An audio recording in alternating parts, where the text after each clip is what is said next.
ভারতের আহমেদাবাদে ইস্টার সানডের ধর্মীয় শান্তিপূর্ণ আয়োজন রক্তাক্ত করে তুলেছে কট্টর হিন্দুত্ববাদী সংগঠনের হামলা। রোববার সকালে শহরের একটি বেসরকারি হলে আয়োজিত খ্রিস্টানদের অনুষ্ঠানে বজরং দল ও বিশ্ব হিন্দু পরিষদের সদস্যরা হামলা চালায়। হামলাকারীদের দাবি, সেখানে নাকি ধর্মান্তরণের কার্যক্রম চলছিল। এ ঘটনার ভিডিও সম্প্রতি সামাজিক যোগাযোগ মাধ্যমে ছড়িয়ে পড়েছে। ভিডিওটিতে দেখা যায়, রড ও লাঠি হাতে কয়েকজন ব্যক্তি অনুষ্ঠানস্থলে প্রবেশ করে জয় শ্রীরাম স্লোগান দিতে থাকেন। উপস্থিত লোকজনের মধ্যে উত্তেজনা ছড়িয়ে পড়ে। পুলিশ সূত্রে জানা গেছে, ওই ব্যক্তিরা অনুষ্ঠানে উপস্থিতদের মধ্যে কতজন হিন্দু রয়েছেন তা জানতে চান এবং ধর্মান্তরের অভিযোগ তোলেন। ঘটনাস্থলে উত্তেজনা বাড়তে থাকলে পরিস্থিতি নিয়ন্ত্রণে পুলিশ হস্তক্ষেপ করে। পুলিশ জানিয়েছে, এ ঘটনায় উভয় পক্ষই একে অপরের বিরুদ্ধে পাল্টাপাল্টি অভিযোগ দায়ের করেছে।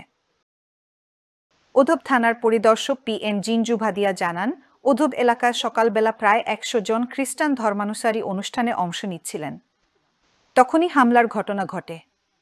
বজরং দল ও VHP কর্মীরা হলের ভেতরে ঢুকে পড়ার পর পুলিশ ঘটনাস্থলে পৌঁছে উভয় পক্ষকে থানায় নিয়ে যায়।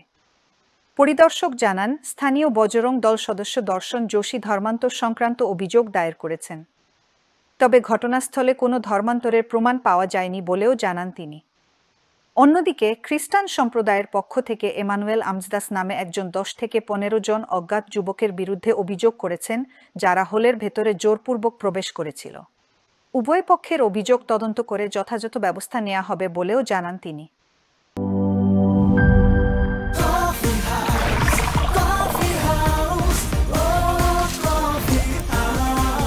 কফি হাউস, প্রতি চুমুকে আড্ডা জমে।